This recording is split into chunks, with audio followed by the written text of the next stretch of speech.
கைது பண்ணாமல் என்ன பண்ணுவாங்க சொல்லுங்க பார்ப்போம். நான் ஒன்று முதல்ல குறிப்பிட விரும்புகிறேன். ஒரு நாகரிகம் என்பது அரசியலில் மிக முக்கியமான ஒன்று. யாரும் எதிர்பார்க்கவே இல்லைங்க. நீங்கள் ஒரு மேடையில் பேசும் பொழுது கீழே இருந்து கத்துறாங்க. ஒரு பெண்மணியின் பெயரை சொல்லி கத்துகிறார்கள் வச்சு. கத்துறதே முதல்ல அநாகரிகம். சம்மந்தம் இல்லாத ஒருத்தரை சம்மந்தப்படுத்தி கத்துறாங்க. அப்போ நீங்கள் என்ன பண்ணியிருக்கணும்? அதை தவிர்த்திருக்கணும். உடனே வேற வழி இல்லை, நான் சொல்றேன். அங்கே தண்ணி வரும், இங்கே தண்ணி வராதுன்னு அர்த்தம் சொல்லலாமா? இதை ஜஸ்டிஃபை பண்ணலாமா? நான் சரி தப்பா என்ன பேசிட்டேன்னு அதுக்கு பின்னாடி அதே மேடையில் அதே இடத்துல மைக்கில் பேசிட்டு நான் காவேரியை பற்றி சொன்னேன். என்னங்க அர்த்தம் அது? அப்ப நீங்க எதையோ தப்பா சொன்னதை நீங்க ஹிண்ட் பண்ணி நீங்களே சொல்றீங்க காவேரியை பத்தி சொன்ன. அதை விட கேவலமானது நீங்க காவேரியை பத்தி சொன்னு சொன்னது. தலைக்காவேரியில் ஊற்றுகளாக பிறந்த அந்த நீர் நதியாக மாறி ஜீவ நதியாக காவேரி பாய்ந்து வருகிறது. அந்த காவேரி நீர் இல்லைன்னா என்ன கதி? காவேரி தாயின்றோம். நேற்று ஆடிப்பெருக்குக்கு லட்சக்கணக்கான தாய்மார்கள் நிற்பதை பார்க்கிறோம்.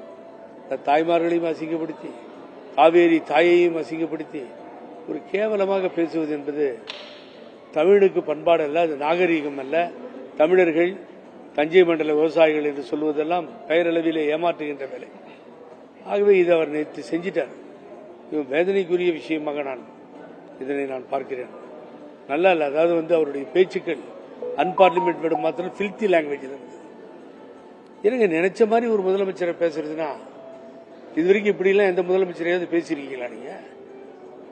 நடிகன்றது, வாயில பேசுறது, மதுரையிலிருந்து ஒரு ஆள் லூஸ் மாதிரி இருக்கான், கண்ணா பின்னான்னு கத்தி பேசுறது, என்னங்க அர்த்தம்? இது மாதிரி பேசிக்கிட்டு இது மாதிரி பேசினா அப்புறம் எந்த அரசு வேடிக்கை?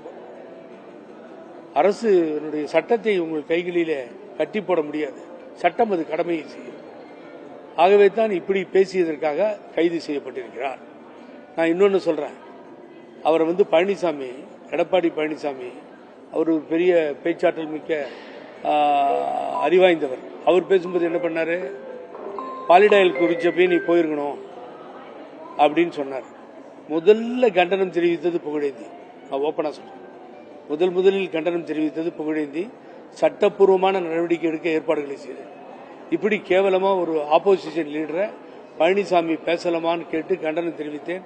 பிரஸ் மீட் பண்ண பாலிடாயிலே குடிச்சு செத்து போயிருக்கணும்னு சொன்னதுக்கு நான் தவறுன்னு சொன்னேன். இப்ப அதை பத்தி பேசலாமா? தவறு இல்லையா அது? ஆகவே இது ஏளனமான பேச்சுக்கள் எல்லாம் நாளைக்கு சட்டசபை உள்ளவரை உடல்னு கத்துறாரு. சட்டசபை உள்ளவரை கொடுத்து அங்க இருக்க லேடிஸ் அதிகமா இருக்காங்க. இப்படிதான் அங்கேயும் போய் பேசுவீங்க.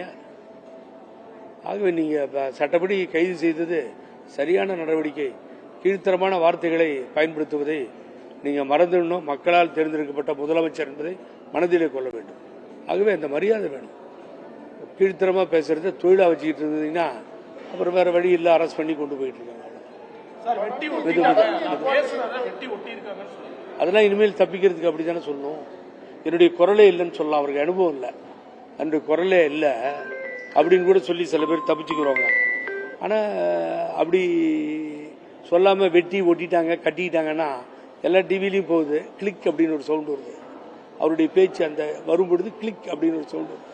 அந்த டிவியே தொலைக்காட்சிகளே போட முடியாத ஒரு நிலைமை ஏற்பட்டிருக்கா இல்லையா? சொல்லுங்க.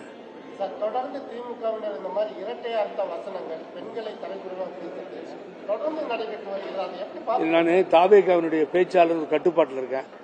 காலையில் கூட அமைச்சர் என்கிட்ட பேசிட்டு இருந்தாரு. ஆகவே நான் என்ன நினைக்கிறேன்னா, நம்மளும் வரம்பு மீறி கேவலமா அசிங்கமா 3 அர்த்தத்தில் தான் பேச முடியும். டபுள் மீனிங்ல இல்ல, 3 அர்த்தத்தில் பேச முடியும். நாங்கள் அதை விரும்பவில்லை. நல்லாட்சி நடக்கிறது. அதை தோத்து போய் அந்த வெறியில இன்னும் அந்த வெறி அடங்கவே இல்லைங்க. மக்கள் கொடுத்த தீர்ப்பை ஏற்றுக்கொள்ள தலைவணங்க முடியாமல் தான் இப்படிப்பட்ட கேவலமான ஒரு சூழ்நிலையை ஏற்படுத்தி அசிங்கப்படுத்திட்டு